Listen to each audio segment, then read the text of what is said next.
It's Session here, and welcome to the bye week. Now, the audio kind of got fucked up in the other game. I'm sorry about that. That's just a silent game now. If you look at the bottom left, our top receiver, Jordan Grice, is gone. He shattered his collarbone. That made him become undraftable. You can't draft him. He's not like saying he's not going to produce anymore in the NFL. I'm saying, looked at the recruiting, and I'll show it later in the video, I couldn't find him anywhere. He was gone. So that happened. I also wanted to make this short video, so it's only 6 minutes. I cut it down from like 20 where it was.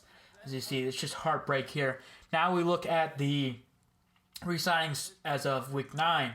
The Bengals got 2 guys there. Demario Davis, who was on his 20, I think he's 29 right now, and I just don't really need him right now. And the way I'm looking at it off season wise, because we traded him for Jeremy Hill, I have a few options at middle linebacker or at linebacker that I don't really need. Now Trey Turner and Jimmy Garoppolo are 2 players I was looking at, but they both resigned, so that took him off. So did Nikolai Robo-Colby. He's gone. Took him off. Anthony Barr actually got a new deal, which is good for him. I think he did in real life as well too, so that's good.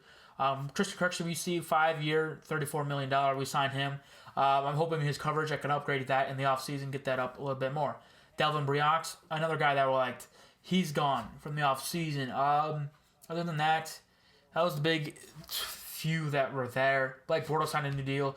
Ezekiel Alonso did. Clover Quinn did. Corey Lindsey, Connor Ely, a bunch of big players. Greg Robertson, I think, is the biggest problem with that is because he's still young, don't get me wrong, but his ability in this game is just so bad. And then Morgan Moses, who got a good deal because he is a good player. Now we look at the draft picks. We got 3 picks in the top 5, including the first 1 and 2 right now, with the Saints and the 49ers being terrible. Now with that, if that stays the way it is, because there's still weeks to go, I am looking at picking up a quarterback, but again, that depends also on the second half. I still plan on picking up a quarterback somehow in the draft, either first or fourth. There's 2 players I want to pick up. 2 options there.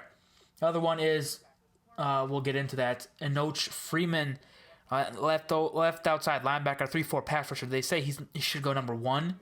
I'm looking at it, and I'm like, I like Emmanuel Ogbah there. I think updating Emmanuel Ogbah after this season probably put him in the low 80s at this point, depending on how it does. I think he's like a 78, 79 right now, or 77, somewhere there. Now, this is just some signings. Mike Rosley for a backup left guard right now. And Ben Bragg, who we signed last year, could make his way to the team next season. Looking at it, he's 6'2". He's got speed. He's got some coverage ability. So he might make it on the team next year, and we might do away with Eric, and we'll see how that situation goes. But I know Freeman is a guy I'm looking at. I'm still hesitant to really pick him number 1. Robert Rabach is one of the players that I might go, depending on the offseason. And this is where I went and looked to see where the guys were. Now, the other player I'm actually looking for in the first round, since Grice is gone now, is a corner, 6-foot corner, Chauncey Schnell. And with him, he's got some B coverage in both man and zone. We'll see how it does. Now, here's where I looked at Aldon Smith. He's going into the offseason, and with him, his coverage kind of lacks, but it's not terrible. So he's closing in on 70 overall in man and coverage and zone. Man coverage and zone coverage, which is good. Okay, in zone coverage, not man. But with that problem is he's basically Jamin Collins with a little bit less zone coverage. But at the same time, looking at it, I think Aldon Smith is a better rusher. Now, Anthony Hitchens is another player that I like, good in coverage in zone. And he's a former Hawkeye player who teamed up with Christian Kirksey back in Iowa days. I don't think the Cowboys are looking to re-sign him, and he's got some good ability. Now with Sam Bradford, he's 29. I don't really like quarterbacks that old already, but at the same time, he's not really old. He's got probably about 6 or 7 more years, as he's got some ability. Now, I don't think the Vikings are going to re-sign him. But the number 1 quarterback option I want in the offseason is Derek Carr. I don't know if they do 5th round options in the game, but right now they're not looking to pick him up, and that's going to be a tough little thing to do here because we're going to need to spend a lot of money on him and to get away from the other competition to bring him into Cleveland. But if we can bring him in, that would change the whole set on the draft.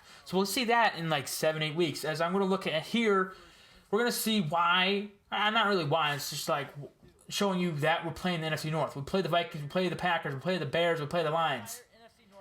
Now looking at this, we have 8 games left. So we played a total of 8 games so far. The games I'm most looking forward to are the Titans, with Taylor Lewan being against his former team, and the Broncos with Brandon Marshall being against his former team. And then, of course, we need to get a revenge on the Bengals and Ravens. The Steelers, we already played twice. You already know that.